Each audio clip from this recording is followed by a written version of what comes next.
Welcome to the Excellence Foresight podcast. I'm Nancy Noaimi, an organizational excellence and culture transformation expert. Today's episode is about how to create a high-performing, emotionally intelligent organization with our special guest, Olive Murphy. Welcome, Olive. Hi, Nancy. Thank you very much for the intro and for being here with you today. Thank you for joining us. Olive is a neuroscience accredited coach who understands the drivers of human behaviors and the hidden impacts our brains and mindset have on career performance. For over 25 years, Olive has also successfully recruited and effectively coached a large number of senior public and private sector individuals to reach and perform with impact at the highest levels of their organization. The story behind Olive being here with us today is that I met her brother a couple of months back on an assignment in the United Arab Emirates. And he shared with me the success of Olive and how she's been working with individuals and contributing to their success. And we've decided to invite Olive to this podcast. So again, Olive, welcome here today. And thank you, Nancy, for the invite, and obviously Jared for the introduction as well. It's a pleasure to be here, Nancy, and to discuss some of, my insights in relation to how I coach and the impact that I have at various levels of organizations. And as you said, I am a WACN pro coach with neuroscience. I also have expertise and accredited with emotional intelligence and mindfulness and well-being, and they are the three cornerstones of my expertise when I coach. This is amazing, Olive. And I think you come from Ireland, and I've been living in Ireland for the past 2 years, and I see there's a lot of good stuff happening there when it comes to developing people, when it comes to leadership and traits of leaders that are really making an impact organizations. So today, I think our audience is gonna benefit a lot from your insights, a little bit talking about your career as a performance coach. And if maybe you'd like to share with our audience here today, how does your day look like? How is it a day, a day in the life of a career performance coach? It's very varied, obviously, in relation to the interactions that you have. And also, when you look at the actual coaching itself, I think people think because you're a career performance coach, it's very much geared around advice and guidance and performance tactics. But 9 times out of 10, you're really focused in on mindset shifts, confidence building, and personal challenges. Because, to unlock potential, you really need to look and see what's in the way. And it's there where we tend to focus. So they may come in with a preconceived performance goal, but 9 times out of 10, we're looking at what is actually stopping them from achieving that goal. And it goes back to, Tim Galway, who I love. He wrote The Inner Game. He was a tennis coach, and he actually set up the whole business coaching business with a very simple equation, and that is that performance is equal to potential minus interference. And as a coach, the whole thing is to remove the interference. And if you remove the interference, you get potential and you get performance. So I think when people look at what I do, it's not necessarily around performance, but it's more about the blockers to performance. So that's kind of a general sense of how my day goes when I coach. I like this equation, I think, and the focus on mindset shift is very important. And we've witnessed this in a lot of different fields, and especially, the work I do with organizational excellence is really about shifting mindset of leaders, of people in the organization towards focusing on continuous improvement, which makes really a big difference. And I see a lot of synergies here between what we're doing, Olive. So that's amazing. And if we look at the foundations of emotional intelligence, I know that you've coached leaders across Fortune 500 companies. How do you define emotional intelligence in a way that resonates with both leaders and teams? Because you need to make impact in both to be able to make a big change. Absolutely. For me, it's how you define it, and it's really the ability to understand, manage, and really know how emotions influence everything that you do, both as individuals and collectively as a team. And for me, it's about framing emotional intelligence as a critical leadership skill set. It's what drives personal effectiveness. It drives team cohesion. It drives organizational success. And the biggest blocker that I get is that people see it as a soft skill. And it's not a soft skill at all. It's not a nice to have, it's an absolute must to have, because it really is the basis for performance excellence, in my view. To make it resonate, I suppose, and to make it simple for people when I'm trying to kind of get them into the thinking of why it's important, I hone in on probably 4 key pillars. The first thing is their self-awareness. They may kind of know that, yes, feelings and emotions affect, what they do, but do they actually recognize when this shows up? So it's the recognition of how it personally affects them that sometimes is a disconnect. The second thing as well is around, their own self-management. Are they constantly, reacting and not responding? And again, falling into the beautiful comment and quote from Viktor Frankl is, between stimulus and response, there is a space. In that space is our power to respond. And in our response, we can see growth and freedom. And again, our people, in that space of, responding creatively and effectively rather than defensively. And I see it a lot in communication, especially with the written word, emails, texting with the younger generation. There's not the phone call, there's not the face to face. And sometimes, the tone of an email can actually put people in a defensive mode. So I always say to people, watch that space, use that space. If it's not an emergency, give yourself that space to react, give yourself that space to maybe have a second look at communication and just not come at it from a reactivity point of view. The other side as well is social awareness. People sit and talk a lot about, am I listening actively? Am I genuinely empathetic? But what does that mean? Are they really sitting in that space? Are they actively listening to respond or actively listening to understand? And if you're in a conversation with somebody and you already have the response in your head, you're not actively listening. You're not really listening to what they say. And it brings in the beautiful Nancy Klein, who, was part of my IMI training, is time to think. You need to create the space for people to think through the problems, think through possible solutions, and the quality of your attention determines the quality of other people's thinking.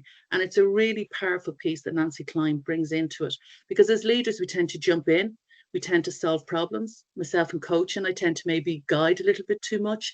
And I'm always conscious of the fact of the intelligence is on the other side of the table. Allow it to develop, allow it to grow. And then the last piece is, how are they managing relationships? Are they leading and aspiring? Are they bringing in competition as opposed to collaboration? Are they resolving conflict? And is conflict a lot in their day to day? Because then they have to look at how they're managing relationships. So for me, those four concepts really, for me, embed what emotional intelligence is all about and how it resonates with people and teams with regards to, if you proactively sit in this space, it can make a huge difference.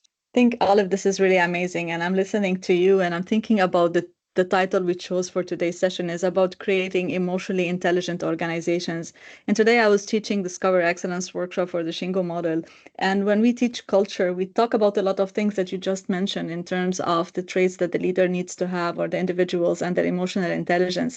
And it's really amazing to see how these concepts, you said it's not a soft skill, it's a must. And I totally agree with you.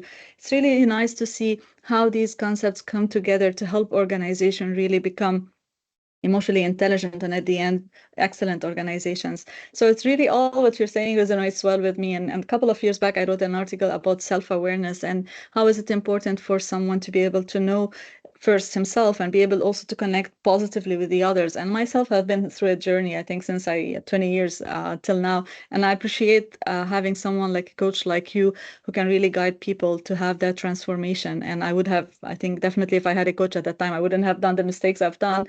But I think that's really, I think it's a great way to progress and to improve, is to have someone to support the person in his own journey.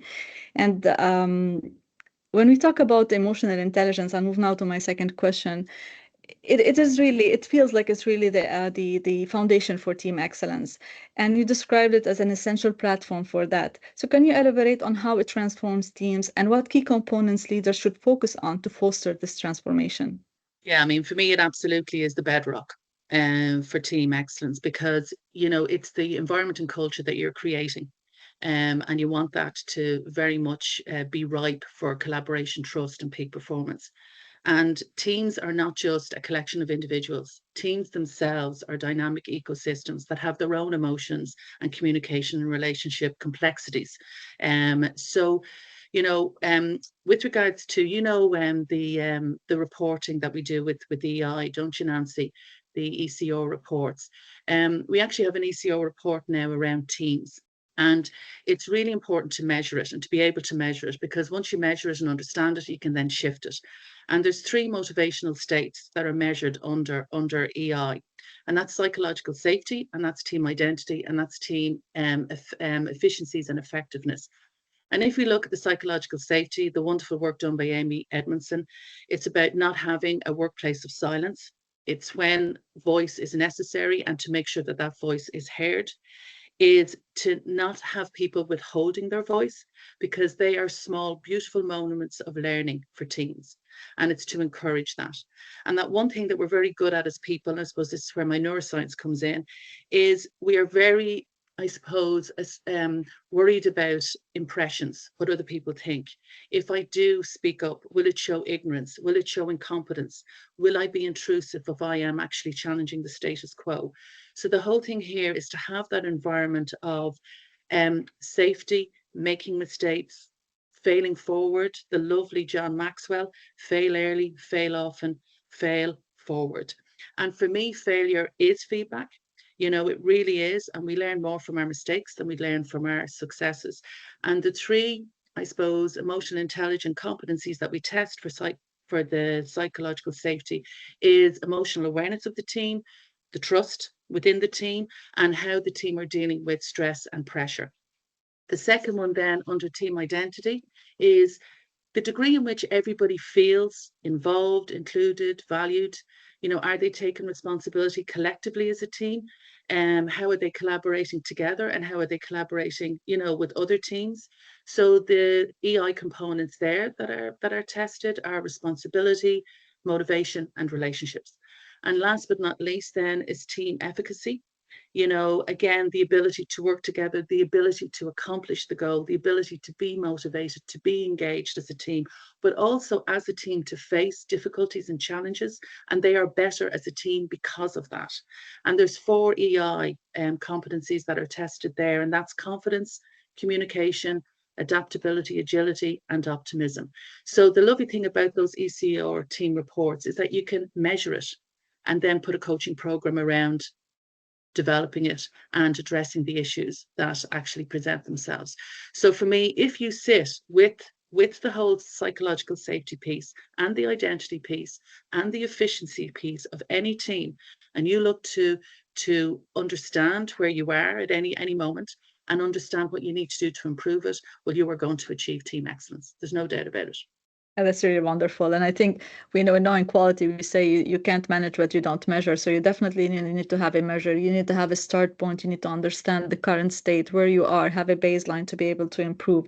And I think this is one of the things that will make a big difference. When you know where you are, you can definitely find the right way, the right things for you to do and create that balance to move forward. So with this, Olive, I think we spoke about teams, we spoke about individuals, and when it comes to building high performance, emotionally intelligent organizations, what are the critical steps organizations need to take to create a culture?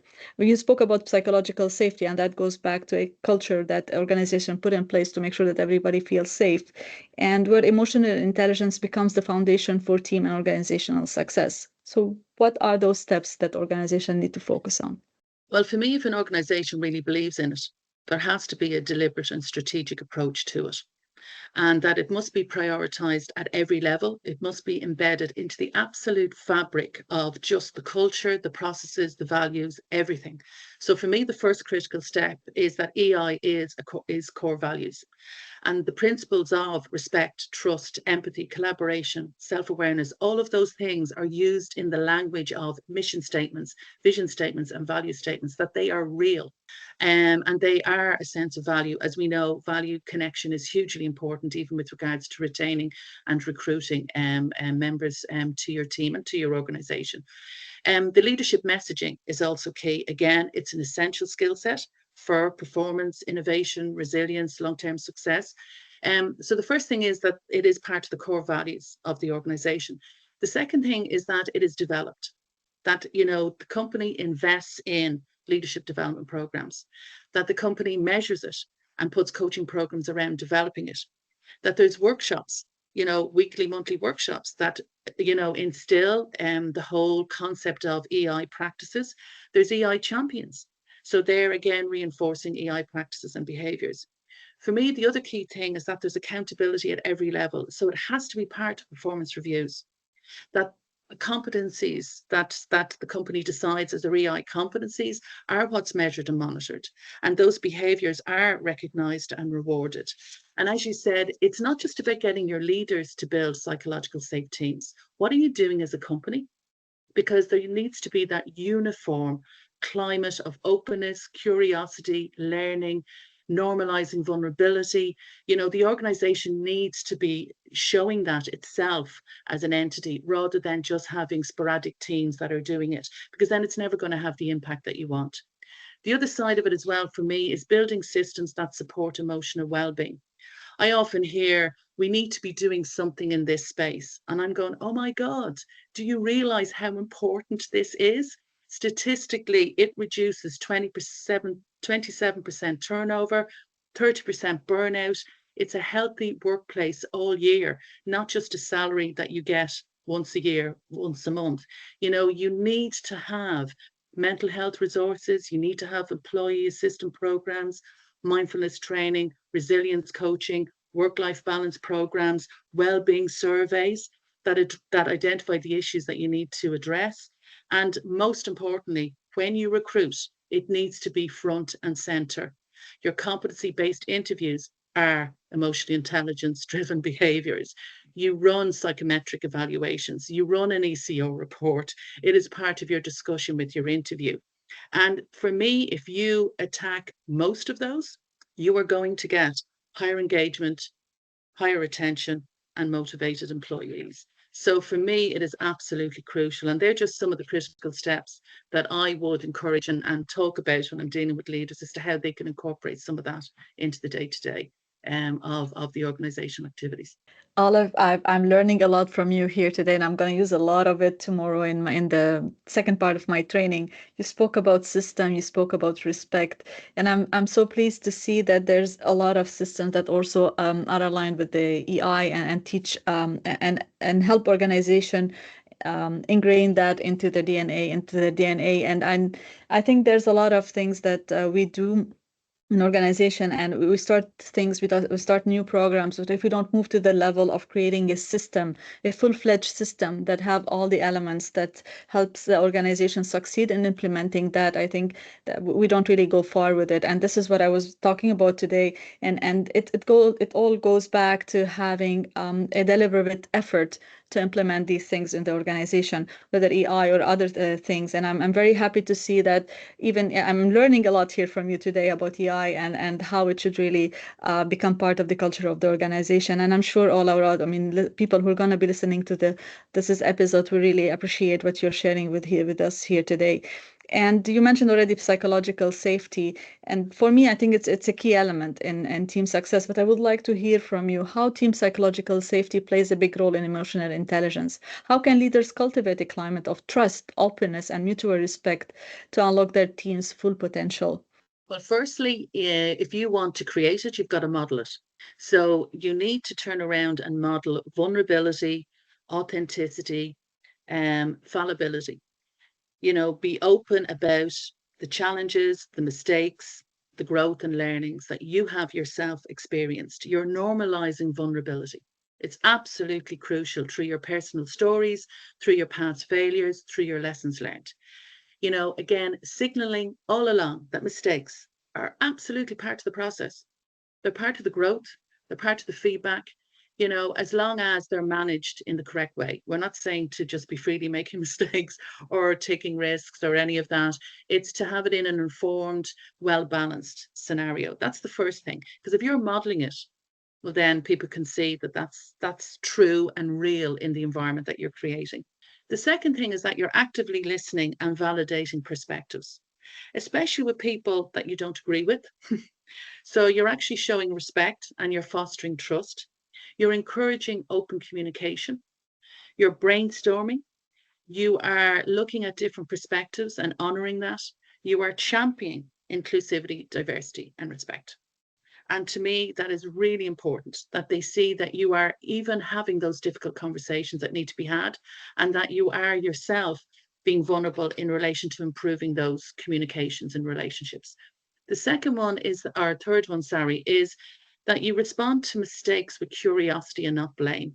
And that is really important. Again, the fall forward culture, again, risk taking, again, experimentation, which I love, allowing people to experiment, to innovate and create. There's that lovely climate of openness and curiosity. And there's nothing as lovely to be in that space that you can take chances, try things out. And again, as we said, fail forward. The other one as well is where there is conflict, to address it directly and fairly, to make sure that you are depersonalizing disagreements. You're not making them personal at all. The other thing I love is perspective viewing. If you look at a 6, I'm standing here and I see a 6, you're over the other side looking at a 9. I think I'm right. I'm seeing a 6. You think you're right. You're looking at I need you to come around to me to see my 6, and I need to go around to you to see your 9.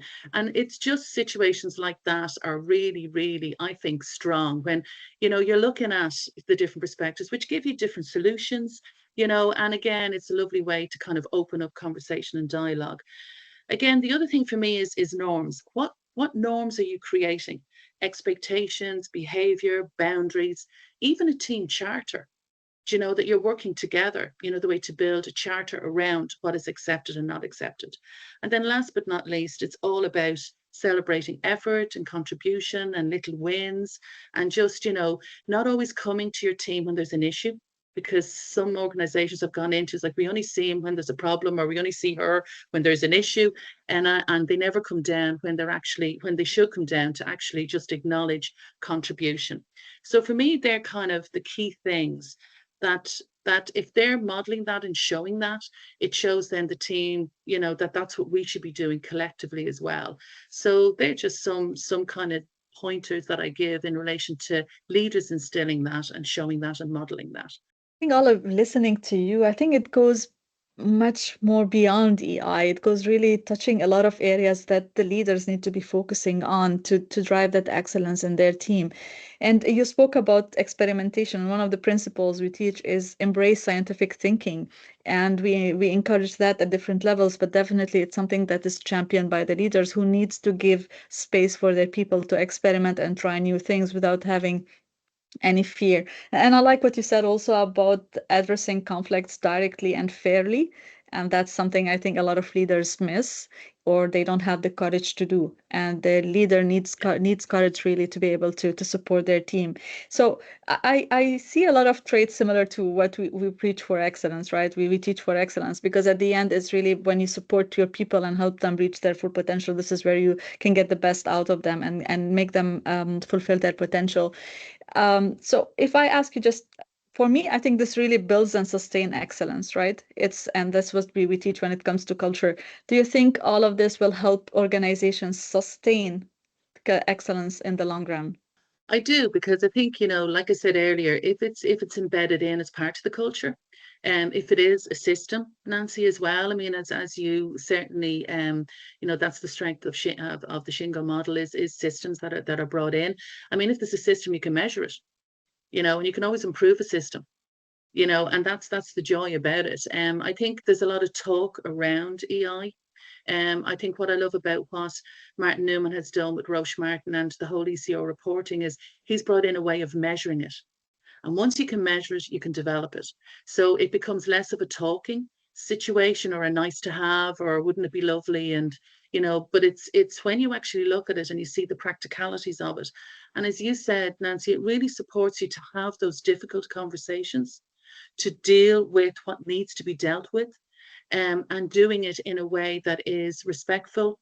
There is grace in leadership. There is human, kindness in leadership. And to me, that's where leadership is shifting. It's human leadership, and it's the intelligence around what needs to be done and how to do it. And sometimes it's not easy, but it's easier together rather than, as Aristotle says, it's sum of the parts as opposed to the individual situation. So, for me, it's very much something that if it is systemized and if it is, part of the structure, absolutely, it will not only increase performance and excellence, but it will be a sustainable entity within an organization. And it's not surprising you mentioned kindness. And I think having lived in Ireland now for 2 years, I think the Irish people are the kindest in the world. And that's really, you feel it. And my husband was always, coming back home and telling me about nice stories, how people are kind. And I think this is something we miss in a lot of cultures. And it's good to see that talk about kindness coming back and influencing people. So thank you very much for mentioning that. And we come close to the end of the episode, Olive. I just have short questions for you here. If for leaders, right, who are looking to improve their emotional intelligence, can you give us some practical habits or strategies that you recommend for them today to start with after they hear this episode? The first thing is to journal. I cannot stress what a game changer journaling is. It's difficult to start, but once you get into it, your daily, weekly, monthly journaling is key. For me, very simply, have a morning practice where you identify 5 things that you're grateful for, of which 2 of them are to do with your job.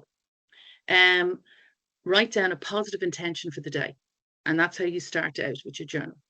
Then at the end of the day, just sit down and answer 3 questions. What emotions did I experience today? How do they influence my behaviors and actions? And what could I have done differently?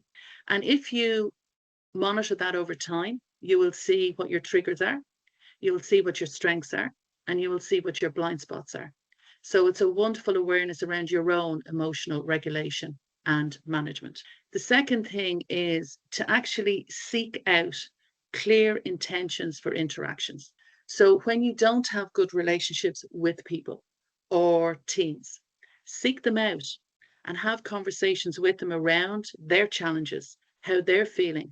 But most importantly, the most important question, how you can support them that is meaningful to them. And it's a very powerful way to be. The next piece for me is about how are you managing stress and pressure proactively? What is your self care? What is your daily routine that you are using to support you? And one thing I didn't mention about neuroscience, Nancy, the one thing I love about neuroscience is your neurochemistry. We're all full of chemicals. And when we're in a high stressed and a high pressured environment, we are in high cortisol and high adrenaline. That is not good for anyone. It is type 2 diabetes, it is high blood pressure, it is anxiety and depression. So, how are you shifting into a dose of the happy chemicals? And the dose is an acronym for dopamine, oxytocin, serotonin, and endorphins. So, dopamine are the wins. It's the motivational chemical. So, when you're in that motivational win space, you're increasing your dopamine. When you feel connected and you belong and you're in that trusting psychological safety space, you are raising oxytocin. When you are meditating, exercising, expressing gratitude, and even eating the odd time dark chocolate, you are raising your serotonin. And then, endorphins are around sleep. I cannot stress how important your sleep schedule is in relation to performance and that you're optimizing sleep for it. And one thing I want to bring in is your last podcast. I loved it around creating meaningful moments. And that's also how you can support yourself. Moments of connection, moments of love, moments of pride, insight, elevation. What you did on the last podcast really resonated with me because that's how you support yourself as a leader. It's how you support the human side of you. And then last but not least, I do sit down with the leaders that I work with. And for me, it's about what mastery means to them, what excellence means to them. And again, how are we working together to achieve that? So I think they are ways of personally keeping tabs on you and emotionally regulating you, and it's really good stuff that's there, and it's all there to support and help us. And it's the balance between the two, isn't it, Nancy? It's making sure that you are managing your stress and you're also managing the stress of your teams, but you're also balancing it in relation to achieving and performing and being the best that you can be in the world that you're managing. Yeah. Very wise advices, and I think I'm hesitant which one I need to start with, the first or the last one. I like the idea of the dose, and I think I've had a lot of experience myself on having short nights. And I'm lucky. Luckily, my husband started doing his 7 hours a night, so he pushed me to do that, and that helped me a lot because yes, without sleep, I think we lose a lot of our focus, we burn out, and there's a lot of the bad repercussion of this on the way we perform. So I think I'm sure our audience will remember the dose, and I think they will take it as a good advice to focus on. And Olive, just regarding one question, which I'm a little bit curious to see, if you would like to pick one emotional intelligence competency as your personal superpower, which would it Yeah, be an and why? interesting one. It's the You one have plenty, from what I heard. I was balancing out this. I was balancing out this. Going, oh, which one will I go with? And I suppose there's two. There's the ones that people see of me, and then there's the one that I feel. I think it's resilience and grit. I really do. I think that's certainly, I've been tested numerous times in my life, but I'm but it's not so much, the negative of what's going on in your life. It's the positivity. I'm a very positive person, and I can sometimes really annoy my clients because I never sit in the negative for too long. I'm always pushing people and looking at, what is the best way out of this?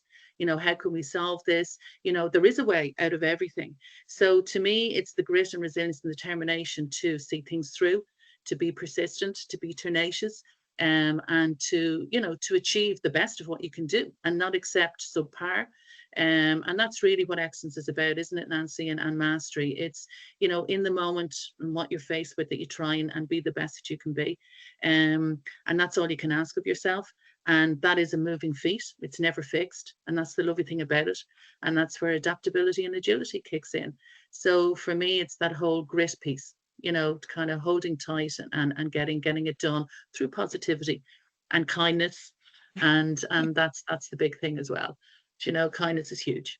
And this is really very, I think, powerful message. And I think grit is very important. And having that is really, I think, makes a big difference for you and for the others. And we need a lot of positivity. And yes, we don't always find that either inside or outside. So it's very important to have that. And thank you very much for your message here today, Olive. If you have something else maybe you would like to share with our audience before we wrap up our session, please go ahead. Yeah, everybody go and buy a journal. For me, it's an absolute game changer. It's an absolute game changer, and it's hard to get into it, but just stick with it, and you will see the benefits of it. And the other thing is the happy dose. I think it's a lovely way to shift, the chemical balance in the right direction, and it's just to be conscious of it. If people search for it, it's everywhere. It's a neuroscience concept, so it is out there.